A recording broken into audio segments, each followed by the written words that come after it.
Ого, красиво. Хорошо, что вот эту лампочку, а также миллионы других товаров можно приобрести по ошеломительным скидкам на дне рождения AliExpress с 28 марта по 1 апреля. Но этого нельзя будет сделать без расширения от Letishop, с помощью которого вы сможете узнать, а не завысил ли цену хитрый китаец. И к тому же получить неплохой кэшбэк. Но самое интересное — это, конечно же, возможность выиграть 73 подарка. Для этого нужно всего лишь забрать свой купон и совершить покупки в период акции. Так что регистрируйтесь в Letishop по ссылке в описании и получайте настоящую пользу с покупок. Господа, я понимаю, что вы, вероятно, там ждете видео про дополненную реальность, но у меня внезапно разбилась лампочка. Ну, как внезапно? Я уверен, что это все вонючие пиндосы пытаются дестабилизировать ситуацию в моей квартире. Вы, кстати, знали, что за вами постоянно следят? Я охуел, когда узнал, что через вебку эти мракобесы за нами наблюдают, чтобы насобирать компромат, разрушить славянское общество изнутри. Я знаете, что сделал? Дал им ложный след. Сфоткал вид с вебки на телефон, распечатал и повесил так, чтобы они ничего не подозревали. Но поговорить я хотел не об этом. Меня больше интересует освещение, свет. Каждый день мы с ним сталкиваемся и взаимодействуем. Мы знаем, что источник света может быть естественным или искусственным в виде лампочки. Сами лампочки бывают теплые, нейтральные и холодные. Их цветовая температура измеряется в кельвинах. Чем больше света, тем легче различить цвета. Но с наступлением темноты они становятся все менее насыщенными и различимыми. В вопросах оборудования я настоящий эксперт, ведь в отличие от ебучего быдла, которое покупает дорогое студийное освещение, мне удалось самостоятельно смастерить более эффективные и профессиональные конструкции. Например, садовую лампу, примотанную изолентой к микрофонной стойке. Да, быть может, выглядит неказисто, но зато светит так, что ослепляет, и потом такие пятна в глазах появляются. Точно такие же экономически стабильные решения я принимал и в вопросе лампочек. Естественно, накупил гусей. И произошла такая история. Значит, где-то 1,5 года назад я, как всегда, покупал лизунов и случайно наткнулся на так называемую RGB-лампу. Господи, что за реквизит для сатанинских обрядов продают в интернетах, подумал я. Но прошло немного времени, и сейчас уже их вот сколько. И каждая для меня целый мир.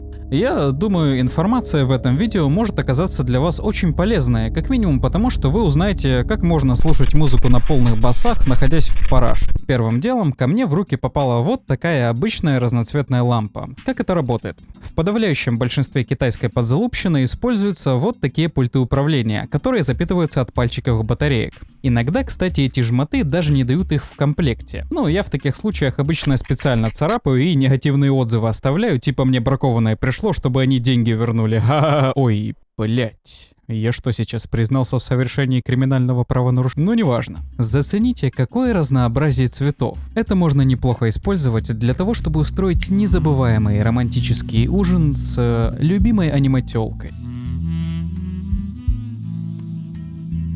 Но вот незадача. Я узнал, что существует более продвинутая версия этой же лампы. Функционал тот же, только при подключении к Bluetooth она к тому же стелит басы.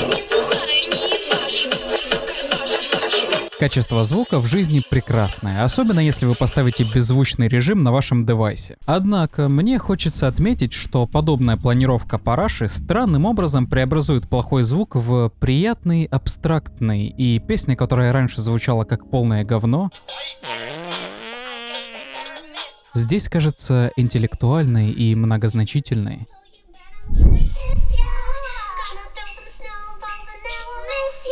Конечно, технология Bluetooth очень хороша в плане звукопередачи. Если вы все еще пользуетесь проводными наушниками, то я ставлю вашей продвинутости дизлайк. Главная проблема таких лампочек состоит в том, что они довольно слабо светят, всего где-то 600 люмисов. Люмпен — единица измерения светового потока.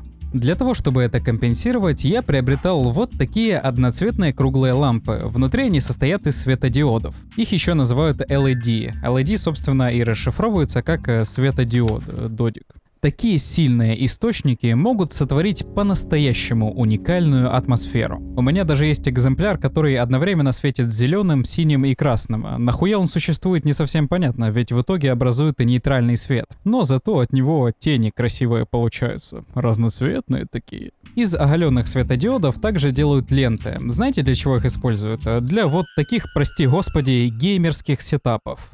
Я вообще думал их к параше прилепить, чтобы сделать себе королевский трон. Выглядит бомбезно, а в сочетании с долбящей клубной музыкой над головой это определенно можно назвать VIP лаунж-зоной. Кроме обычных, есть еще такие продвинутые лампочки без пультов, цвет которых можно регулировать приложением по Bluetooth. Но это уже элитарный буржуйский сегмент, ведь даже китайские варианты таких ламп стоят больше 500 рублей за штуку, а я не долбоеб, попрошу заметить. Собственно, поэтому у меня в основном варианты дешевых ламп с пультами управления. Они, кстати, бывают разными. Вот, например, направленная. С ее помощью можно подчеркнуть драматизм. Блин, Саня в армию ушел. Держись, брат. Светододики — это, конечно, прикольно, но сами по себе они выглядят не тех... хуета, короче. Что действительно интересно, так это вот такие продукты, сделанные под лампы накаливания. Вы наверняка видели подобные безвкусные фото, сделанные в хипстерских забегаловках, где дебилы без понимания эстетики решили развесить вот эти ущербные винтажные фонари, да? Ладно, на самом деле я считаю это красивым, а оскорбляю чисто для того, чтобы создать иллюзию, будто я в этом хоть немного разбираюсь. Я ютубер просто, если что, это нормально, подписывайтесь.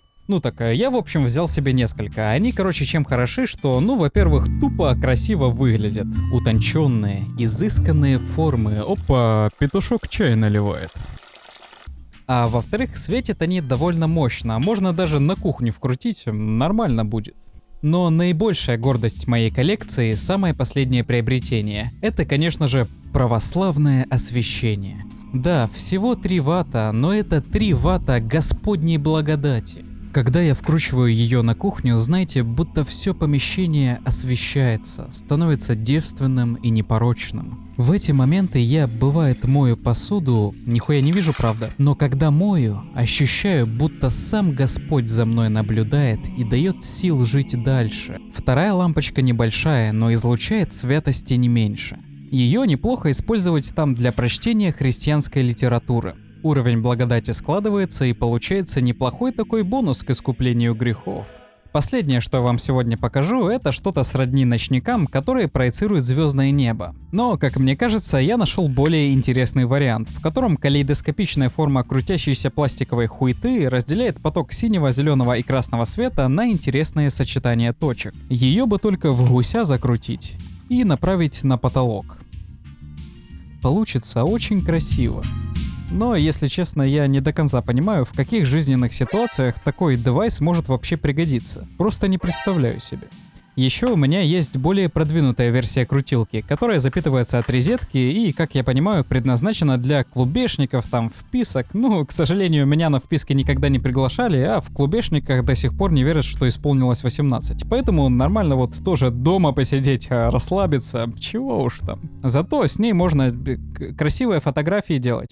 Возможность менять цвета сильно преобразила мои видео и, в принципе, взаимодействие с освещением. Вообще, стоит сказать, что качество и профессионализм изображения зависит исключительно от выставленного света в кадре. Чтобы вы понимали, я сейчас снимаю на веб-камеру. Все, что вы видите, это работа со светом. Причем, как и во многих других житейских вопросах, мне кажется, что тратиться не стоит. Стоит разобраться в сути явления. Я вообще первое время цветные папки для файлов складывал и надевал на лампочки, чтобы прикольно смотрелось. В общем, эксперименты — это двигатель прогресса. Конечно, только если ты не мамикс, который лазает по 12-метровой паутине из скотча. В таком случае ваша деятельность просто вершина инженерной мысли, выше уже просто быть не может. Покупать всю эту хуету я не советую по причине ее бесполезности. Только если вы, конечно, не хотите сделать себе хай-тек парашу. Тогда это дело святое. И я хочу сказать, что вы обратили внимание на так называемый сокет. Почти везде используется E27. Он, скорее всего, подойдет куда угодно. Не упустите важный момент. На этом я окончу свое повествование. Надеюсь, вам было увлекательно. Дайте мне знать, если бы вы хотели видеть в будущем подобную залупень на моем канале. Естественно, только в реальной жизни, потому что в интернете никому доверять нельзя. Если что, ссылки на все девайсы из этого видео, которые я смогу найти, оставлю где-то в описании. Приятных сновидений.